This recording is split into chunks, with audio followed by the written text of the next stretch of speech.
We're here in Stuttgart to see the brand new all-electric Mercedes CLA.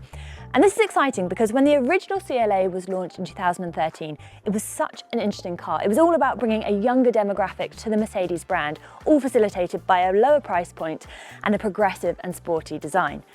But fast forward to today, and there are quite a lot of electric sedans in the market. Think Tesla Model 3, Mona MO3, BYD Seal, Hyundai Ioniq 6, Polestar 2. So can this really hope to compete, and what's the recipe teeing up its success? Well, that's what we're here to find out. This is the Mercedes CLA, I'm Imogen, and this is the Fully Charged Show. Try everything electric at our exhibitions in Australia, Canada and the UK. Next up, London. Let's start by addressing the teeny tiny elephant in the room. It is a tough time to be a German OEM. They have decades of experience. In Mercedes-Benz instances, 140 years of experience. And yet in the past few years, the whole global automotive order has been totally tipped on its head, from supply chains, the types of competitors, the electrification of the global car market. Throw into the mix that EV incentives have been removed in Germany, and European tariffs on Chinese OEMs has impacted German OEMs hoping to sell their cars in China. So if you want to survive and compete in this market, you have got to come out with something pretty magnificent. So let's get into it. Now, I personally really love this, but I know it's going to be a little bit divisive. So these lights are going to be on when the car is running, and in certain markets, this whole Mercedes badge will be illuminated. So I think in China and also in the US. But it's made up of 142 Mercedes stars. And I think that's really interesting because A, you don't need a grille, so there is an opportunity to use this as a bit of a lighting signature.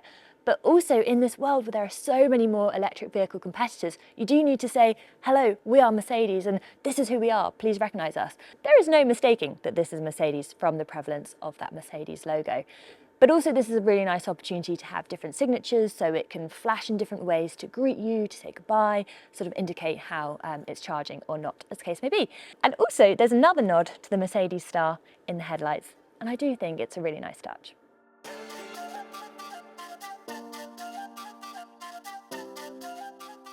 There is a Frunk, which personally I always prefer an EV with a Frunk because it's a perfect place to put your charging cable so you don't have to put it in your boot where it could get mud on your handbag, say. So absolutely love that feature. But it is interesting to answer, why is there a Frunk and why isn't there always a Frunk on certain EVs? Now, this car is built on the MMA platform. That's not mixed martial arts, that is the Mercedes modular architecture. And that architecture has been built to accommodate an electric powertrain, a hybrid powertrain, and internal combustion engine powertrain. And so this really would be the area that the engine would be on that ICE version.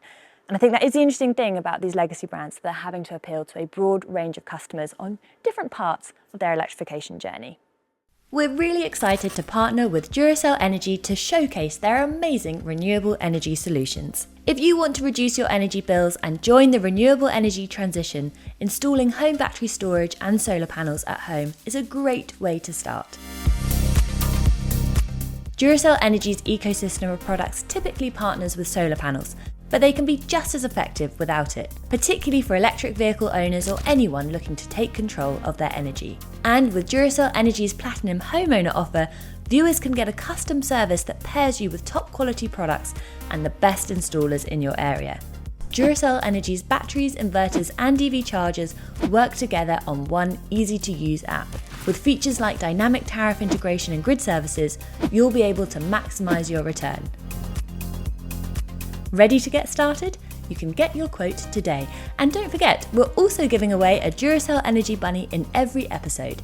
Just answer the question about Fully Charged by following the link in the description. Good luck!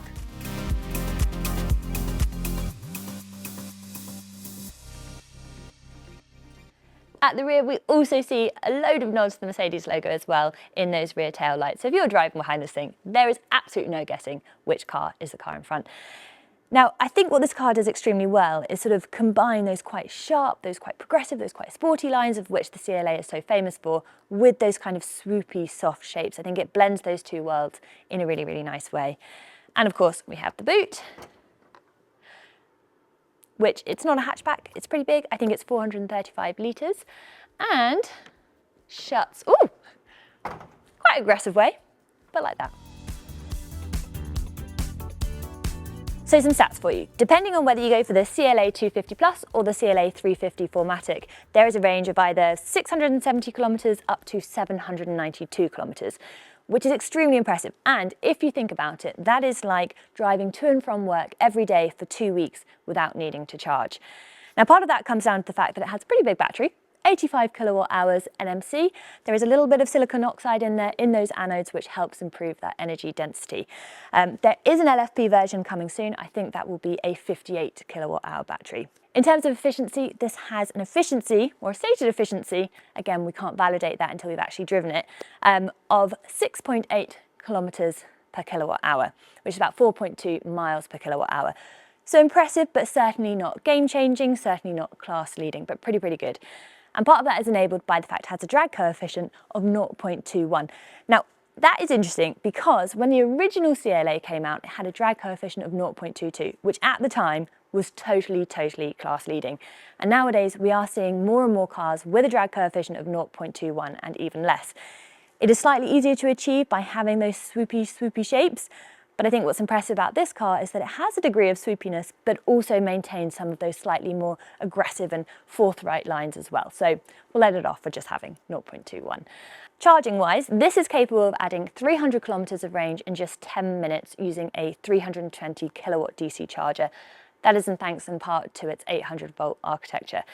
Now, it is worth bearing in mind that actually with something with a range like this, how dependent are you on that public charging network anyway? And also not all of those fast chargers in the public network are capable of getting up to 320 kilowatt DC charging. But regardless, what you can see is that it will charge pretty quickly. And finally, there is a heat pump, but frankly, I don't think that's too impressive at this stage in the game. That really should just be the industry standard. So we've stepped into the interior, not of the red car, but of a different car, and that's because we're competing with a number of different other journalists who are also here at the same time. And it's worth mentioning that, of course, the general vibe that you're going to get within the vehicle is so dependent on the colour and trim that you choose. I personally wouldn't choose this sort of gold trim level. I think it's a little bit sort of too much for my personal taste, but I have seen some of the other combinations and they are truly beautiful and really pared back. There's one that's made of hemp and cellulose, and it's just got a very beautiful sculptural quality to it. Now, everything in here is sort of dedicated to exhibiting that craftsmanship and that dedication to craftsmanship. All of the choices of materials feel architectural and solid and have a real conviction about them. We're seeing leathers and alternative to leathers, a huge amount of metal and glass, and that sort of real, we know what we're doing, we know how to build cars kind of mentality. When you look at all of the buttons, they have a real physical quality, which is really lovely. They're all machined in a very high quality way.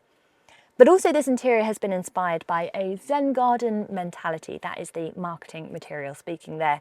But that is all about paring this back to the absolutely minimum amount of material that you actually need. So everything has a slightly kind of minimal quality to it. It's very architectural in the way that it sort of all comes together.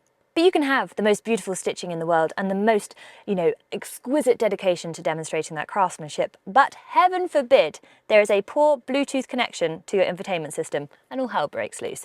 So as well as having that kind of, we know how to build cars mentality, they've also had to really focus on delivering an exquisite digital experience as well.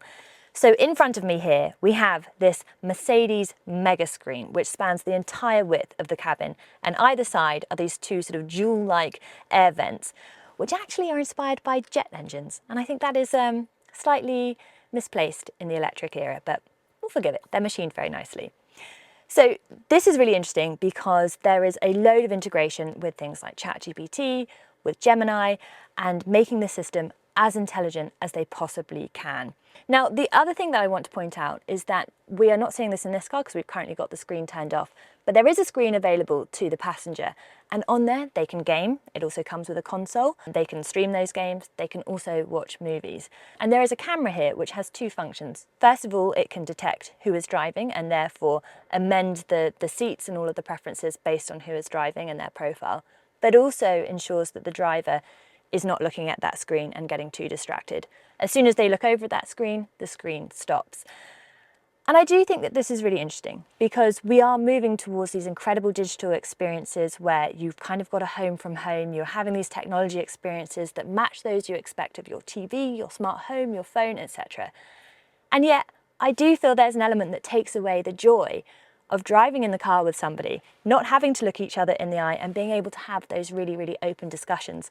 Do you lose a little bit of that if you're losing your passenger to gaming or watching a film? But maybe that's my old fuddy-duddy ways. There's also a bit of a quirk in that the Mercedes-Benz virtual assistants will also change colour depending on what mood it detects you're in, and maybe that's quite helpful to prevent road rage. Maybe if you're told you're a bit cross, it might calm you down, or it might make you more irate.